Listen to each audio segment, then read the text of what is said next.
Masaganang buhay at magandang araw po sa inyo lahat. Nandito po ngayon sa Baliwag, Bulacan. Dito po sa Landos Guibaras Farm. Dito po ako sa kanyang taniman ng sili. No? Ito pong kanyang sili kakaiba. Dito po sa Metro Manila, di po ba madalas yung ginagamit natin sili, yung katamtaman ng laki. Yung sa kanya grabe, mga jumbo po yung lalaki. Ito yung ginagawang pan-dynamite ba? Di ba? Sabi ni Lando, ano pa raw niya ito hinaharbesan November pa. So November, December, January, February. 3 months lang kumikita. Ang ganda po. Sabi ni Lando, Sir Mercy, pagatyaga. Sabi niya. Kasi po, meron po siyang hawak na lupa ngayon. Nasa 2 hektarya. Kung tawagin po namin sa Pampanga, ina-arendo lang niya. Ibig sabihin, nire-rent lang po niya yung lupang yun. Ano? Pero, kumikit ng kabuhayan, sabi niya. Si Lando, dati po ng trabaho, pispan po. Pero dinala siya ng Panginoon sa pag-aalaman. Dito po siya nag-excel Hindi lang po siya nag-stay sa pag-aalaman. Pinag-aralan niya lahat ng kanyang mga tanim. Tapos, yung kanyang mga tanim, siya na rin po yung nagbiyahe. So mula po dito sa Baliwag, Bulacan, binabiyahe po niya sa Balintawak, dyan sa Quezon City.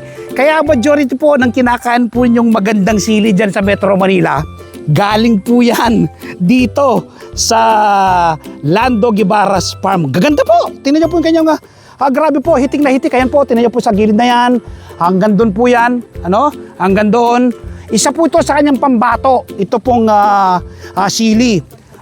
Isa pa po sa kanyang pambato, yung pong ampalaya, yung malalaking ampalaya na bunga, tapos kamatis. So yun po, all year round po ay meron siyang tanim.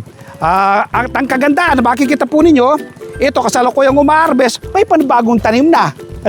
May panibagong tanim na po na kamatis. Tapos yung kamatis na yan, makikita po ninyo, may balag na. Kapag po yan na-harvest naman ng kamatis, yun naman pong ampalaya. So, ganun po ang diskarte ni Lando. Nakakatuwa po, katuwang niya yung misis niya, ako palagi ang kong sinasabi, ano man pong success ng isang lalaki, nakasalalay po yan sa ating mga misis, sa babae. Kaya naman po masasabi kong si Lando ay narating na yung kanyang kinalalagyan ngayon. Marami na po siyang naipundar. Una yung sa kanyang mga anak na pag-aaral niya na sa public school, private school. Tapos nakapundar na siya. Isa po sa mag-arang sasakyan kanina ni Lando, meron na siyang SUV.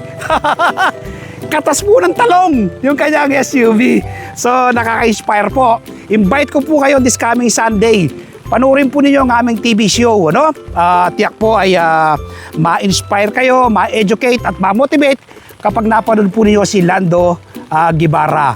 Masaganang buhay, alas 7 hanggang alas 8 ng umaga sa 1PH, Signal TV, Channel 1, TV5, napapanood din po sa RPTV, YouTube at Facebook. Kapag araw ng po ng Martes, umaga po kayo ng kopya ng Filipino Star ngayon. Meron po akong column dyan Isinusulat ko po sa aking column ang iba't ibang do-it-yourself tips at iba pang sekreto sa pagsasaka. Sa Facebook page, Facebook profile, TikTok, nagbabahagi rin po tayo ng kaalaman. So sana mula ngayong araw mapanood mo ko, magtanim ka na rin ng iyong sariling pagkain. Happy farming po, bye, God bless!